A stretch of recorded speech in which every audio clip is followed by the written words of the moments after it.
Bismillah, alhamdulillah, wa sallallahu ala sayyidina Muhammad, wa ala alihi wa sahbihi wa man wala ma ba'd. Du coup, je suis avec mon frère Khalifa. Khalifa, salam alaikum. Alaykoum salam wa rahmatullah. Du coup, Khalifa, alhamdulillah, par la grâce d'Allah, il a pu s'engager auprès du Sayyidina Cheikh Mohamed Fawzi Kalkali.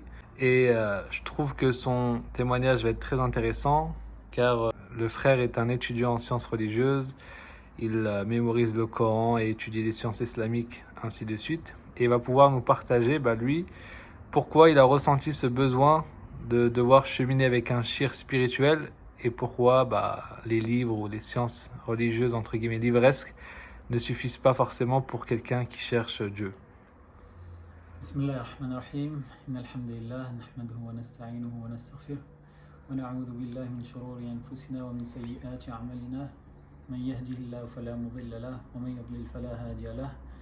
Wa ashhadu an la ilaha illa Allah wahdahu la sharika lahu wa anna Muhammadan abduhu wa rasuluh.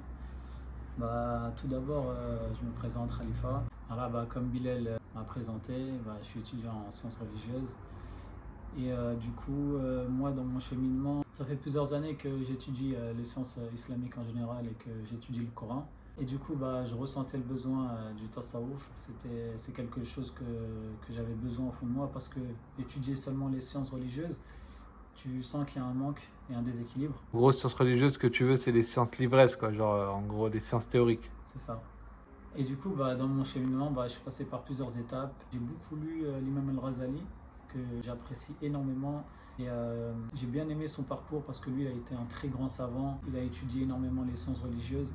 Et à la fin de sa vie, il s'est remis en question. Il ressentait ce manque de tasawwuf, ce manque de spiritualité. Il a étudié toutes les écoles de croyance. Il a eu la pleine certitude que par le tasawwuf. Du coup, c'est quelque chose qui m'a beaucoup inspiré. C'est de là, en fil en aiguille, que j'ai commencé à me renseigner sur plusieurs plusieurs turuq. D'ailleurs, c'est aussi ce qu'on trouve dans Surat al-An'am. Toi qui as mémorisé, qui mémorise le Coran, mashallah. Quand tu entends ces versets où tu vois que Ibrahim, Allah, pour qu'il soit parmi les muqinin, donc ceux qui ont la pleine certitude, comme on vient de parler de Ghazali, Allah il nous dit qu'il lui a montré le malakut des cieux et de la terre. Il a pu approcher cette réalité de voir justement cet astre de lumière, comme Allah il le dit qu'il a montré Ibrahim. Grâce à Allah, alhamdoulilah, depuis que j'ai fait bay'a avec Sidi Shir, j'ai pu atteindre cette vision de la lumière.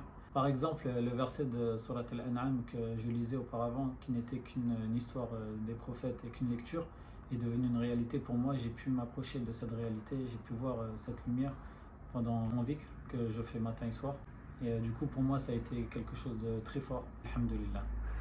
Qu'Allah il t'augmente et qu'Allah te rajoute en compréhension et en ma'rifa. Allah yaftah, mon frère. Khalifa, un dernier petit conseil pour les gens qui regarderaient ta vidéo ou qui seraient intéressés mais n'oseraient pas faire le pas ou voilà quoi. Déjà, je vous conseille de ne pas faire comme Quraysh ont fait avec le prophète sallallahu alayhi wa sallam, d'écouter les rumeurs et jusqu'à que parmi eux, certaines personnes ont mis leurs doigts dans leurs oreilles pour ne pas écouter la parole du prophète sallallahu alayhi wa sallam. Analysez par vous-même ce que Sidi Shir et la tariqa dit. Moi-même, au début, ça a été très dur pour moi quand j'ai fait Salat Istikhara et que j'ai vu que c'était cette voie qu'il fallait suivre. Ça a été dur pour mon nefs parce que c'est une voie qui te pousse à rabaisser ton ego. Et parmi les outils, par exemple, il y a la mulaqa'a qui a été utilisée par les salafs et des grands savants, de grands saints, comme Ibn Ajiba par exemple. Ouais, Ibn Ajiba, un grand savant malikite, quand il l'a utilisé d'ailleurs, toute sa famille, les gens venaient les voir comme s'il y avait une salat janaza, c'est lui qui le dit. Tellement, c'est un vêtement qui était vraiment utilisé pour rabaisser et humilier. Et comme lui, c'était un savant de prestige et de grande famille, ça a été vraiment un grand outil spirituel pour qu'il se détache du regard des créatures, quoi. Du coup, et faire Salat Istikhara, parce que pour la vie mondaine, on consulte Allah, mais pour l'akhira, on a tendance à la négliger un petit peu. Donc je vous conseille vraiment de faire Salat Istikhara, de vous renseigner sur les vrais fondements de cette voie et ne pas suivre les rumeurs et ne pas écouter les gens parce qu'il y a beaucoup de choses fausses qui sont dites dessus. Suivre la vérité même si elle est amère et elle est difficile à suivre. Barakallahu fik. Wa fik barakallah. Subhanakallahumma wa bihamdik. Ashhadu an la ilaha illa ant. Nastaghfiruka wa natubu ilayk. Alhamdulillah rabbil alamin.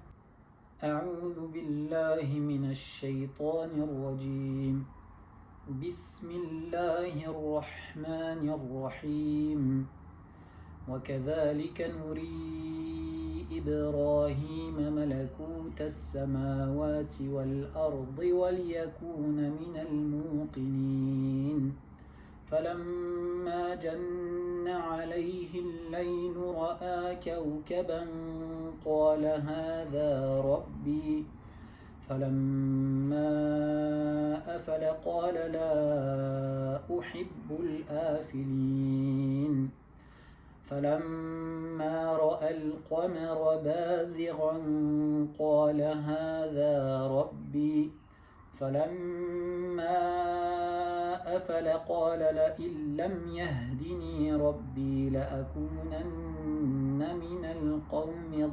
الضالين فلما رأى الشمس بازغة قال هذا ربي هذا أكبر فلما أفلت قال يا قوم إني بريء مما تشركون إني وجهت وجهي للذي فطر السماوات والأرض حنيفا وما أنا من المشركين صدق الله العظيم.